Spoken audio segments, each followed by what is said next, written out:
Hey everyone! In this quick tutorial, I'm going to show you exactly how to fix Cash App web login and browser issues.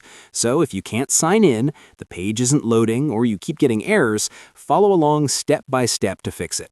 Alright, let's dive in. First, open your browser on your computer. Once it's open, go to the top right corner of your browser and click the three dots. From the drop-down menu, scroll down and select Settings. On the left-hand side, go to Privacy and Security, then tap on Third-Party Cookies and click on See All Site Data and Permissions. At the top, use the search bar and type Cash App. When it appears, click the trash icon next to it and click Delete to confirm.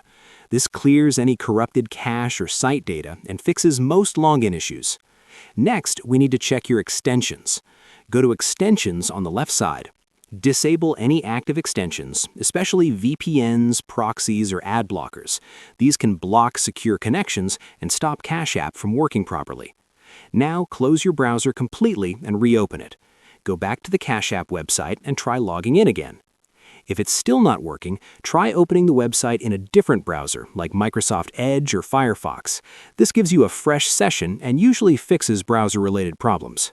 And that's it. This is the best way to fix Cash App web login and browser issues and get back into your account quickly.